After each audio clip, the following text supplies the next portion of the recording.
छोटे शेयर ऊंची छलांग और दर्शकों के काफ़ी सारे सवाल हमें ऑलरेडी मिल चुके हैं। इन सवालों में अगर देखें तो साक्षी जी का सवाल सबसे पहले आया, टाटा टेक।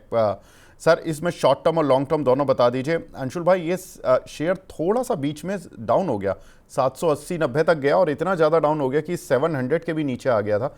अभी आज थोड़ा बाउंस बैक दिखाने की कोशिश कर रहा है सर, दोनों लेवल बता दीजिए। सर शेयर बाजार से पैसा कमाना इतना आसान नहीं है। आप टाइमिंग करने की कोशिश करेंगे कि बस आज ले लूं और कल चल जाए, ऐसा नहीं होता। बाजार ऐसे पैसा नहीं देता, आपको पेशेंस रखना पड़ता है। It is not a casino machine कि आपने गए और डाइस फेंके और पैसा मिल गया।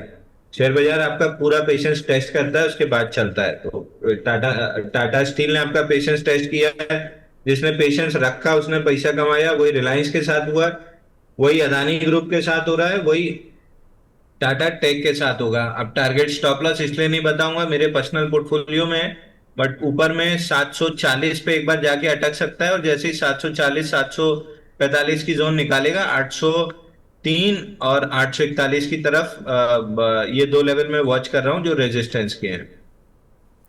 ठीक है, तो टाटा पर आपको राय मिल गई होगी। अगला सवाल हमें मिला है, देखिए आपका दूसरा शेयर भी आ गया सर, JSW इंफ्रा। निहारिका जी का सवाल है सर, 290 के लिए हुए हैं, इसमें और ऐड कर सकते हैं क्या?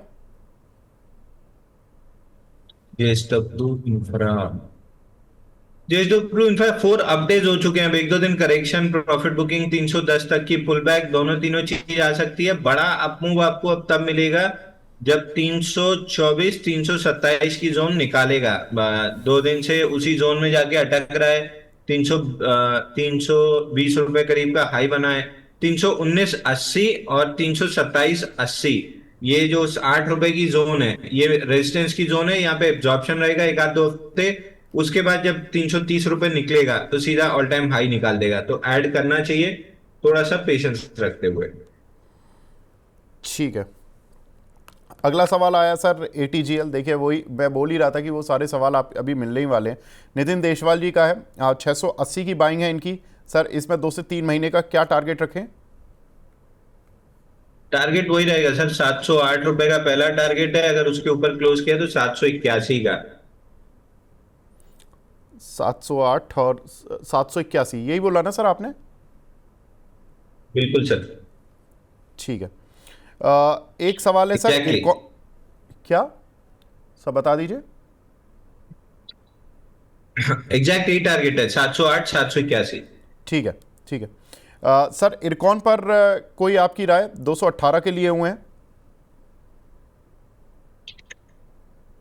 इरकॉन इरकॉन में कोई खास राय नहीं है सर। एक बार 212 तक जा सकता है। अगर 212 निकला तो फिर 239 तक का अटेम्प्ट करेगा। बट इस अपमूव में ये प्लेबल अपमूव नहीं है, तो आई वुड अवॉइड। ठीक है, आगे बढ़ते हैं। टीटागढ़ वैगन में सर फ्रेश बाय कर सकते हैं? जॉन्टी पटेल जी पूछ रहे हैं।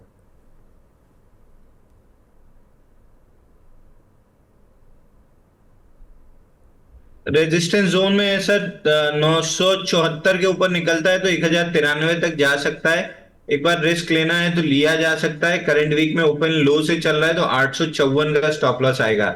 100 रुपए का स्टॉप लॉस ले सकते हैं तो ऊपर 130 रुपए 140 रुपए मिल सकता है। बट 1:1 के रिस्क रिवॉर्ड से ट्रेड करना कोई बहुत समझदारी नहीं होगी। ठीक है। एक सवाल है सर इरिडा पर, मिस्टर आचार्य जी का सवाल है, 187 के लिए हुए हैं, इसमें क्या करें?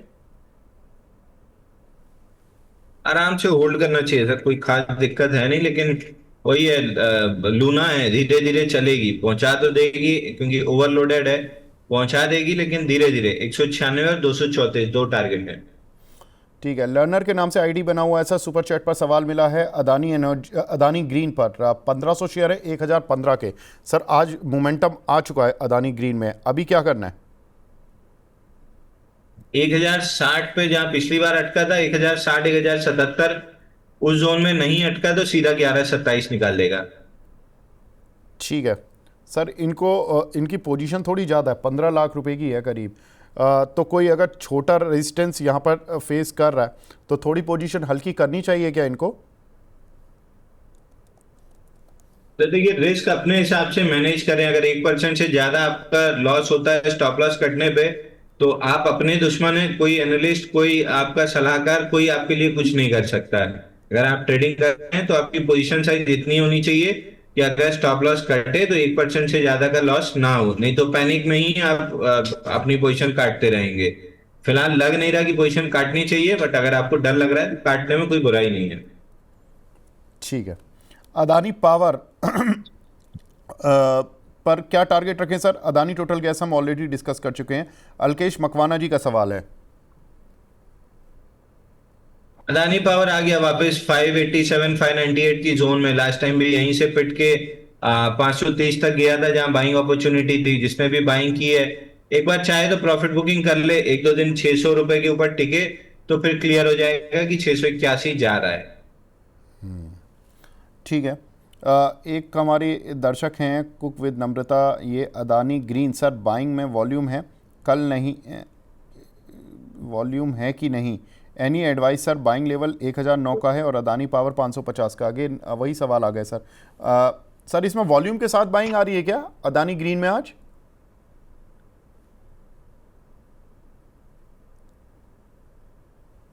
हाँ, वॉल्यूम तो अच्छा है सर। बिना वॉ- वॉल्यूम के इतना लंबा मूव पॉसिबल ही नहीं होता। अच्छा, ठीक है। अ, तो मतलब इन पे बने रहे ना सर, वही 1127 वाला टारगेट इंटैक्ट रहेगा अदानी ग्रीन पर? बिल्कुल बने रहना। ठीक है। अ, बिल्कुल बने रहना। मेनन साहब का सवाल है, अंशुल सर एक्जिकॉम 206 रुपए के लिए हुए हैं, इस पर सेल और होल्ड? एक्सीकॉम आज ये लिस्ट में 2 बार आया है। इनसाइड बार है, मदर बार का हाई टूटेगा 215 के ऊपर तो इसमें तेजी आएगी। थोड़ा सा इंस्टीट्यूशन बाइंग जरूर दिख रहा है, लेकिन बहुत कन्विंसिंग पैटर्न नहीं है, मैं नहीं ट्रेड करूंगा। बट 215 निकला तो फिर 238 पे एक गैप छूटा हुआ है, उसको फिल करने आएगा। मैं बिल्कुल भी ट्रेड नहीं करूंगा इसमें। ठीक है। विक्रम चौधरी जी पूछ रहे हैं सर टाटा टेक को एवरेज कर सकते हैं क्या? 755 के भाव के लिए हुए हैं 500 शेयर। तो buy sell, stop loss, target, average कोई सलाह नहीं रहेगी मेरे पर्सनल पोर्टफोलियो में। अच्छा, ठीक है। तो पर्सनल पोर्टफोलियो में है सर, तो आप इंडिकेशन ले सकते हैं कि अंशुल जी तो बुलिश ही हैं। आगे बढ़ते हैं। अगला सवाल है डॉक्टर राजा खान जी का। शिपिंग कॉरपोरेशन सर 245 रुपए के लिए हुए हैं कुछ शेयर, करीब 500 शेयर हैं इनके पास, क्या टारगेट रखें इस पर? एक बार जा रहा है 262 रुपए तक, आज ब्रेकआउट देने की कोशिश कर रहा है, लेकिन अभी भी इनसाइड बार ही है फोर्थ डे का। मदर बार 230-50 पे है, निकलता है तो पूरे फॉल का 50% रिट्रेसमेंट है। 258 के अराउंड वहां तक जा सकता है। एक बार रिस्क लेनी है तो छोटी क्वांटिटी में ले सकते हैं। ठीक है। नैन्सी जी हैं सर, एनएफएल पर पूछ रही हैं। अंशुल जी 102 रुपए के लिए हुए हैं इन्होंने, क्या करें इस पर? मोमेंटम बन रहा है सर, धीरे धीरे बनेगा। जिस भी दिन ब्रेकआउट आएगा उस दिन चलेगा। ब्रेकआउट का लेवल है 102 रुपए 50 पैसा। 102.50 निकलता है तो वापस से 110 और 120 दोनों लेवल मिल जाएंगे। ठीक है। हर्षद चौधरी जी आपने सुपर चैट तो भेज दी सर, लेकिन ब्लैंक भेजी है, तो आप अपना सवाल भी भेज दें तो ज़्यादा अच्छा रहेगा। लिसीफर के नाम से एक आईडी बना हुआ है सर, आइनॉक्स विंड 198 की बाइंग है, बता दीजिए इस पर क्या व्यू रहेगा? आइनॉक्स विंड में बॉक्स ब्रेकआउट फेल हुआ है सर, नीचे आएगा 100। नीचे का पहला टारगेट कंप्लीट कर चुका है, ऑलमोस्ट 163 का था। लो बना है 165। इस राउंड में जब नेक्स्ट गिरावट आएगी तो नीचे में 137-37 आ सकता है। अगर इसको रिवर्स करना है, कोई बाइंग या उस टाइप का स्ट्रक्चर बनाना है, तो 188 निकालना पड़ेगा, उसके बाद ही आएगा। जब तक 188 के नीचे है, क्लियर कट डाउनसाइड ओपन है 137 तक भी। ठीक है। राहुल भोसले जी का सवाल है सर, उनो मिंडा इसमें क्या करें? उनो मिंडा, उनो मिंडा। जिस आपका स्ट्रक्चर और पैटर्न है, बड़ा वीकली चार्ट पे ट्रेड डेवलप कर रहा है। वीकली चार्ट पे ये स्टॉक ऑलरेडी 30 हफ्ते हो गए पैटर्न बनाते हुए। पैटर्न का ब्रेकआउट 1120 के ऊपर है, धीरे धीरे 1120 जाएगा। 1120 निकलता है तो 1500 तक जाएगा। ठीक है। एक हमारे दर्शक हैं दीपक सिंह जी, मेंबर हैं हमारी मनी 9 फैमिली के सर, इनका मोरपैन लैब पर सवाल है। पहले तो गुड मॉर्निंग बोल रहे हैं आपको। मोरपैन लैब सर 95 रुपीज़ के लिए हुए हैं, इसमें क्या करें? ब्रेकआउट आया था, उसको फेल किया, फेल करके उसी लेवल के ऊपर वापस आया है। तो अभी जब तक ये स्टॉक 62 और 60 की जोन होल्ड कर रहा है, एक बार आपको 68 72 की रेंज मिल सकती है। अगर है तो 60 रुपए का स्टॉप लॉस लगा के बैठिए। ठीक है। एक हमारे दर्शक हैं शंकर जी, शंकर सिंह जी, रेगुलर व्यूअर है सर। शंकर जी कैसे हैं? Good morning. आज बहुत दिन बाद 10% प्रॉफिट दिखाया अदानी पावर में, 5 लाख लगे हैं सर, जल्दी से सलाह दें कहाँ बुक करें। अदानी ग्रीन पर भी व्यू, अदानी ग्रीन पर सर व्यू दे चुके हैं, अदानी पावर में ही वैसे बात हो गई है। अंशुल भाई 10% प्रॉफिट मिल रहा है, अदानी पावर को 10% प्रॉफिट के लिए खेलना था या अभी और लंबा प्रॉफिट मिल सकता है इसमें?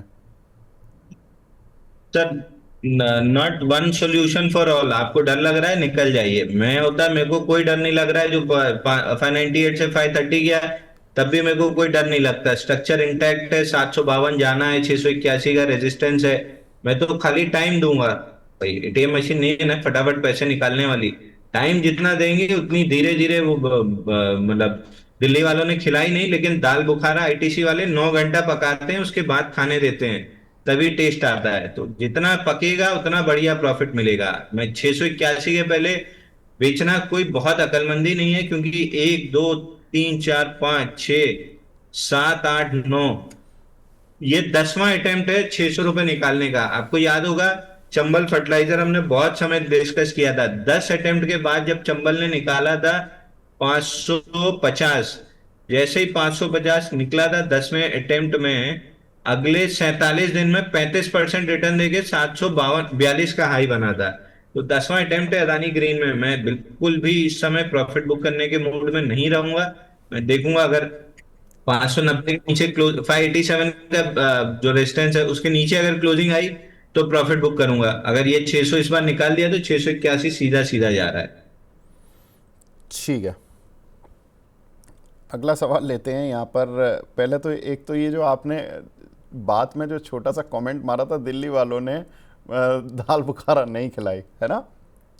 ये आपके लिए नहीं था सर, ये आपके जो परम मित्र है ना, अजय देवगन के भाई रजत देवगन, ये उनके लिए था। क्यों, उनके साथ कुछ बात हुई थी क्या? बंदा लास्ट टाइम भी मेरे को खिला रहा था, इस बार भी खिला रहा था, दोनों बार धोखा दिया है। अच्छा अच्छा अच्छा, तो भाई ये कंप्लेंट तो आप उनसे करिए ना। हम अब ये दिल्ली वालों पे, पूरी दिल्ली वालों को क्यों बदनाम कर रहे हो? अब चलिए बात आगे तो बढ़। आपकी ये भी सही है। हाँ, अब ऐसे हम अगर बनारस में हम आए और मतलब अगर कोई एक चीज़ नहीं खाएं तो हमारे तो बनारस में एक ही मित्र हैं, हमारे पास दूसरा मित्र नहीं है कोई खिलाने के लिए। बस जो आप बोलेंगे वही खा लेंगे। सर, बनारस में जो आता है ना, वो फिर मतलब हाथ पांव जोड़ता है कि भैया अब हमें पेट में जगह नहीं बची, हमको छोड़ दो। इतना खिलाता हूं मैं। हाँ, वो आपने बताया भी था, एक चीज़ ही ऐसी खिला देते हो जो कि 3 घंटे बाद फूलना शुरू करती है पेट में। वो कौन सी डिश बताई थी? मैं भूल गया हूँ। मलाइयो मलाइयो। मलाई हो, यस। चलिए आगे बढ़ते हैं। एक सवाल हमें मिला है शंकर साहू जी का। ये बोल रहे हैं कि sir, I am a regular viewer of money 9, किसी भी चैनल में अदानी ग्रुप स्टॉक नहीं बताए हैं और ओनली अंशुल सर बताते हैं। JSW energy and IOCB share में इन्होंने लॉन्ग टर्म खरीदवाए हैं। Pink waving, I don't know sir. इनका वैसे तो बाकी सारे अदानी के सारे शेयरों पर बात हो गई है, जेएसडब्ल्यू एनर्जी और आईओसी पर बात नहीं हुई है। इस पर बता दीजिए आपका व्यू। आईओसी इनके पास 142 के 2000 शेयर हैं। Sir, IOC finally weekly chart पे ओपन लो के साथ खुला था और आज मोस्ट लाइकली हाई पे क्लोज करेगा। अगर ऐसा होता है, थोड़ा सा और खींच ले, 150 के ऊपर क्लोज कर दे तो बहुत बेहतरीन हो जाएगा। 150 जैसे निकलेगा इस काउंटर में, 30 हफ्ते का कपनल पैटर्न ब्रेकआउट आ जाएगा। पहला ही टारगेट 162 रुपए का रहेगा, बल्कि टारगेट नहीं, रेजिस्टेंस रहेगा 162 का, और टारगेट रहेगा 182 रुपए 46 पैसे का। 150 के ऊपर अगर ये वीक क्लोज कर देता है तो स्टार्टिंग टू एंडिंग पूरा काम एक ही हफ्ते में निकल जाएगा। बाकी जिस हिसाब का पैटर्न है, 182 में कोई दाग नहीं है, आराम से आ रहा है। ठीक है सर, एक सवाल मिला है नैन्सी जी का। ये पूछ रही है डीबी रियलिटी पर 234 रुपए के लिए हुए हैं, इसमें क्या करें सर? होल्ड या एग्जिट?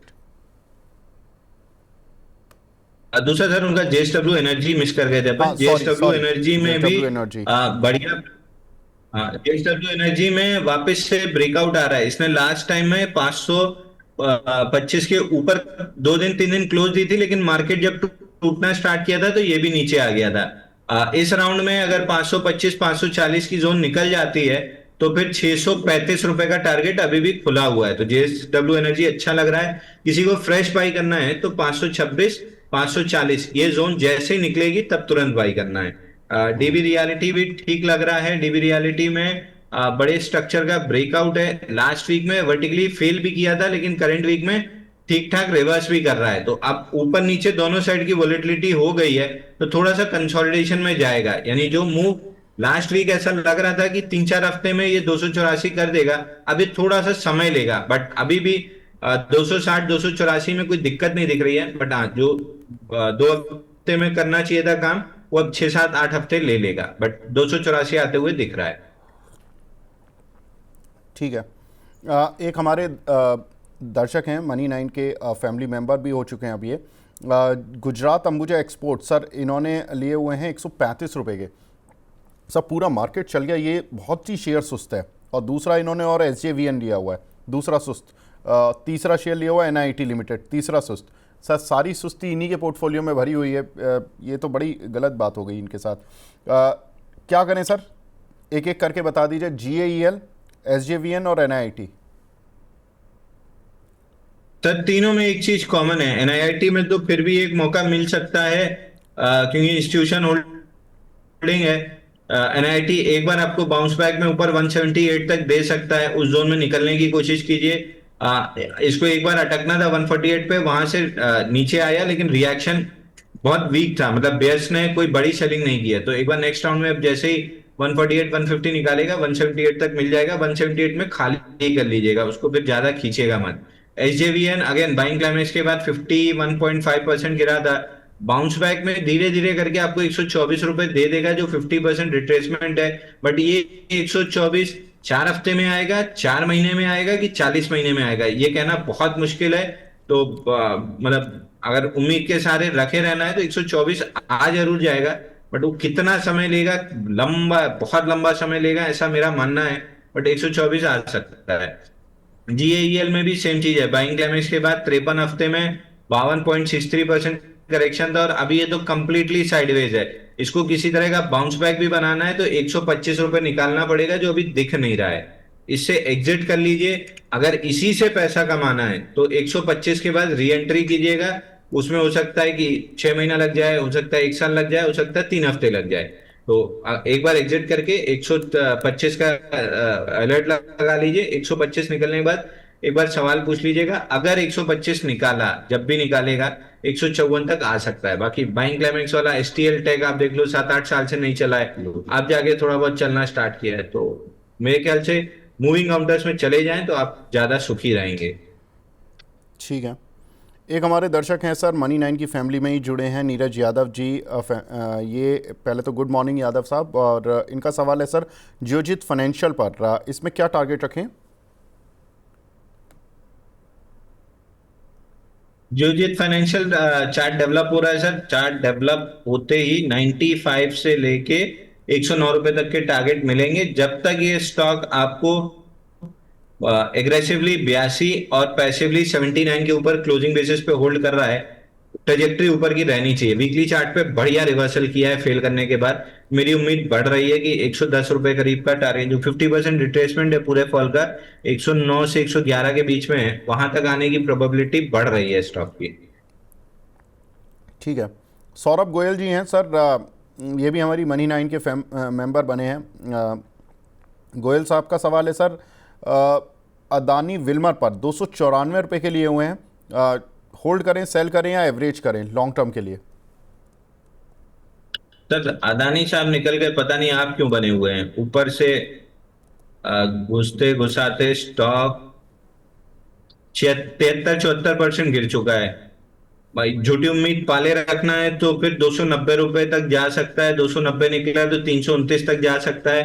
बट सब कहने सुनने की बातें लग रही हैं। चार्ट में किसी तरह की कोई इंस्टीट्यूशन बाइंग नहीं है। अवॉइड कर देंगे, ज्यादा बेटर रहेगा। है तो एग्जिट कर लीजिए, कहीं मूविंग काउंटर में निकल जाइए, 2 4 सौदे करके पैसा कमा ही लेंगे। ठीक है। इनका सवाल एक दूसरा था सर, अलीवस पर, अलीवस लाइफ साइंस, ये इन्होंने लिया हुआ है 1086 का, 999 चल रही है।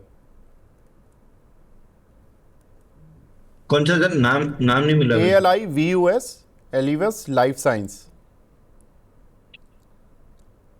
एलिवस, अच्छा एलिवस।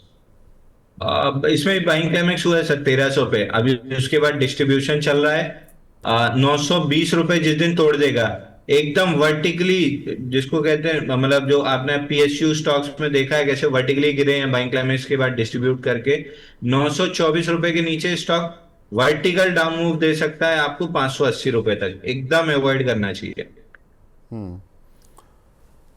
अगला सवाल हमें मिला है सर, यहाँ पर GOCL 2000 शेयर लिए हैं नम्रता जी ने 374 रुपए के। सर इसमें क्या करें? तो ये पॉन्डी ऑक्साइड मस्त चला था जब जून 24 में इसमें ब्रेकआउट आया था पूरा, मतलब लगभग 20-25 वीकली इनसाइड बार का ब्रेकआउट था।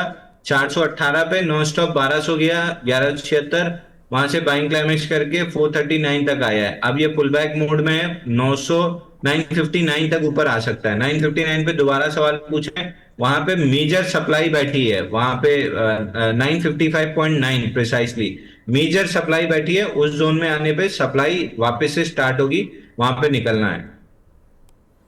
ठीक है, आज पूरा चैट बॉक्स ATGL से भरा पड़ा है।